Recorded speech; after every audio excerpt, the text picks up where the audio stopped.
बिस्मिल्लाहिर्रहमानिर्रहीम। Matrices and determinants unit 3। इसमें हम लास्ट लेक्चर में एक्सरसाइज कर रहे थे 3.1। इसी को आगे कंटिन्यू करेंगे। एक्सरसाइज 3.1 क्वेश्चन नंबर 10, बल्कि क्वेश्चन नंबर 11।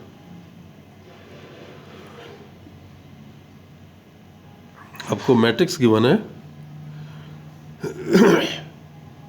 1 1 3 5 2 6 -2 -1 -3 और रिक्वायरमेंट ये है कि आपने ए क्यूब फाइंड करना है। अब इसके लिए देखें ए क्यूब कैसे फाइंड किया जा सकेगा कि आप पहले ए को ए से मल्टीप्लाई करके स्केयर फाइंड करेंगे, फिर आपने क्यूब की तरफ जाना है।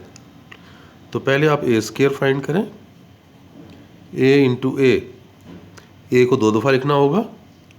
1 1 3 5 2 6 -2 -1 -3 और इधर भी 1 1 3 5 2 6 और -2 -1 एंड -3।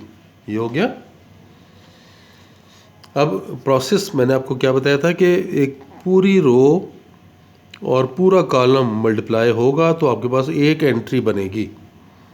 ये मैं देखें डिटेल में लिख रहा हूँ इसे। 1 इंटू 1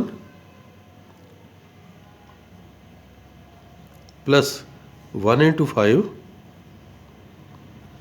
प्लस 3 इंटू -2, ये एक एंट्री आ गई। अब फर्स्ट रो से सेकंड कॉलम को मल्टीप्लाई करेंगे। देखें 1 into 1 plus 1 into 2 plus 3 into -1, ये सेकेंड एंट्री आ गई। फिर थर्ड एंट्री 1 इंटू 3 फिर 1 इंटू 6 और फिर 3 इंटू -3। ये हमारे पास फर्स्ट रो बन गई। अब सेकंड रो के लिए आप यहाँ से सेकंड रो को इस्तेमाल करेंगे। 5 इंटू 1 2 इंटू 5 6 इंटू -2। अब सेकंड रो सेकंड कॉलम से मल्टीप्लाई होगा। 5 इंटू 1 फिर 2 इंटू 2 फिर 6 इंटू -1। फिर second row third column 5 into 3 फिर 2 इंटू 6 6 इंटू -3। अब हम आ जाते हैं थर्ड रो की तरफ। Third row first column -2 into 1 -1 into 5 -3 into -2। अब first row second column -2 into 1 -1 into 2 -3 into -1। फिर third row third column -2 into 3 -1 into 6 और -3 इंटू -3। ये हो गया। अब देखें कितना बना ये आपके पास बन गया 1 + 5 - 6, ये बन गया 1 + 2 - 3, ये बन गया 3 + 6 - 9, ये हो गया 5 + 10 - 12, 5 + 4 - 6, फिर 15 + 12 -18, फिर -2 -5 + 6, फिर -2 -2 + 3, -6 -6 + 9। ये हमने इन्हें आपस में मल्टीप्लाई करके ये सम कर लिया। तो फर्स्ट एंट्री देखें क्या बन रही है, 0, ये भी 0, ये भी 0, ये 15 - 12 करेंगे तो 3 आ जाएगा, 9 - 6 करेंगे तो ये भी 3, और ये माइनस करें इसमें से तो ये कितना हो गया, 9 आ जाएगा, क्योंकि ये 27 में से 18 माइनस कर रहे हैं। तो यहाँ पे देखें,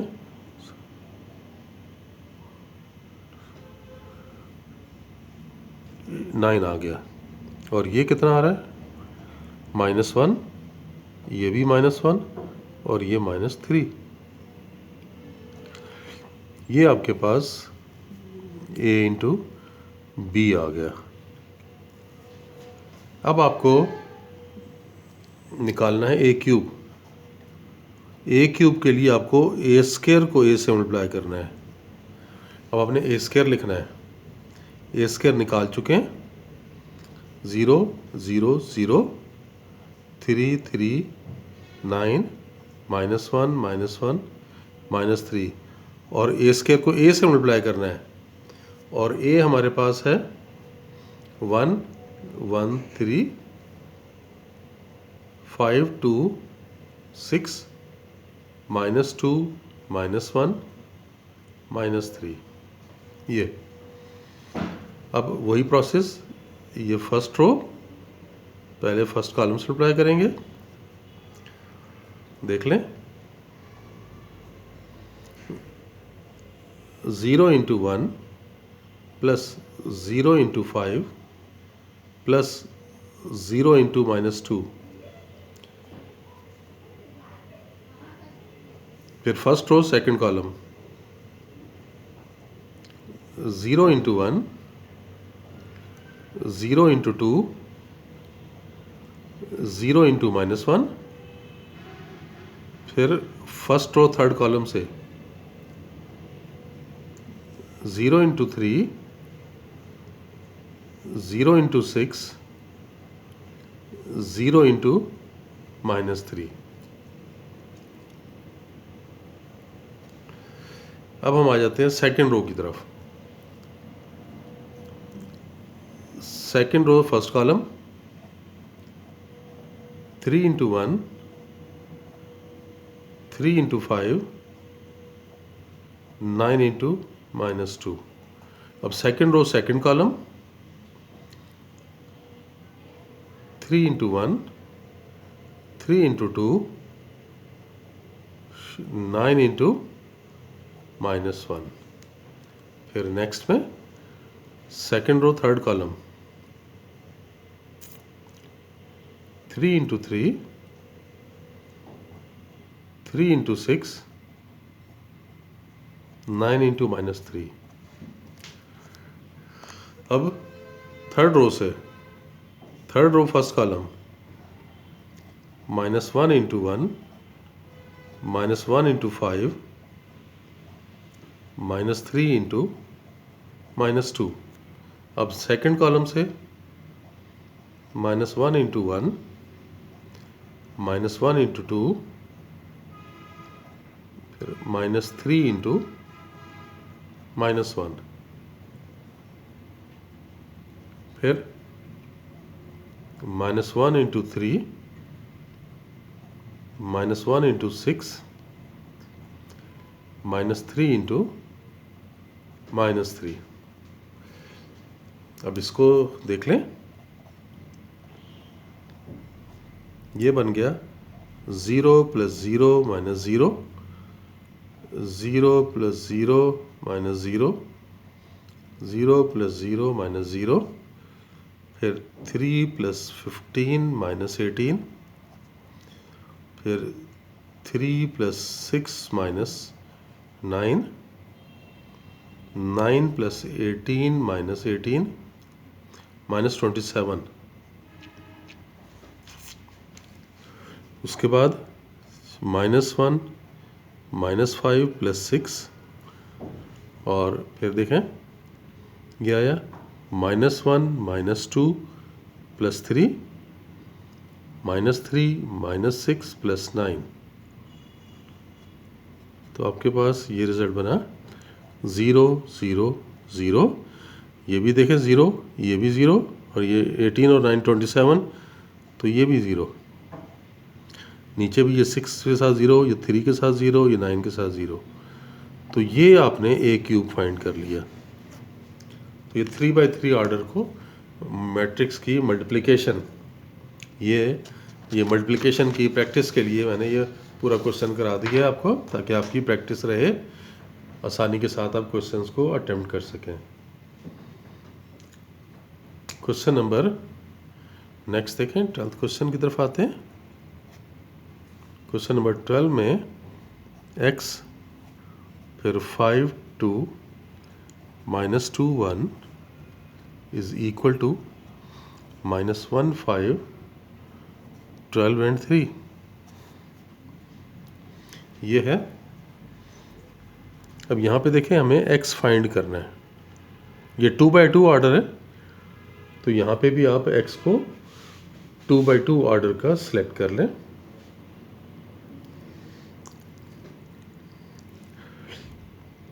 देखें अगर हम ये 2x2 ऑर्डर ले लें x को, हम सपोज कर लेते हैं ना, let x equals to A B C D, ये ले लेते हैं A B C D। आगे ये मैट्रिक्स 5 2 -2 1, और ये है -1 5 12 एंड 3। इसको आपस में मल्टीप्लाई करें तो देखें कितना आ गया, 5a - 2b, फिर ये 2a + b, क्योंकि मैट्रिक्स की प्रैक्टिस आप कर चुके हैं काफ़ी सारी, तो 5c - 2d, फिर 2c + d, और ये वैल्यू आ रही है -1 5 12 एंड 3। अब इसे कंपेयर करना शुरू करें। 5a - 2b is equal to -1, ये एक इक्वेशन। फिर यहाँ से 2a + b is equal to 5, ये दूसरी इक्वेशन। फिर यहाँ से 5c - 2d इक्वल्स टू 12, ये थर्ड इक्वेशन।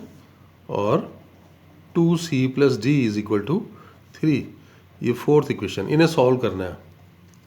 तो देखें इक्वेशन 2 में से आप वैल्यू निकालें, b आ जाएगा आपके पास 5 - 2a, इसे आप इक्वेशन 5 का नाम दे दें। ये b में b वैल्यू निकाल ली, अब ये पुट कर दें 1 में। सो 5a - 2b, b की जगह लिखेंगे 5 - 2a इज इक्वल टू -1। ये देख लें, ये 5a आ गया, -2 के बाद b है, ये -2 के बाद ये b ब्रैकेट में, राइट साइड पे -1। इसको सिंप्लीफाई करें, 5a - 10 + 4a इक्वल्स टू -1। 5 और 4 कितना हो गया, 9a, और ये -1 10 राइट पर लेके आएंगे तो +10 हो जाएगा, तो 9a equals to 9, so a equals to 1। तो a आ गया। a की वैल्यू इक्वेशन 5 में पुट कर दें तो b आ जाएगा आपके पास 5 equal to b equal to 5 - 2a, 2 × 1, तो b की वैल्यू 5 - 2 यानी 3 आ गई। अब इक्वेशन नंबर 4 में से अगर देखें, इक्वेशन 4 में से d निकल सकता है आसानी से, d is equal to 3 - 2c, इसे इक्वेशन नंबर 6 का नाम दे दें।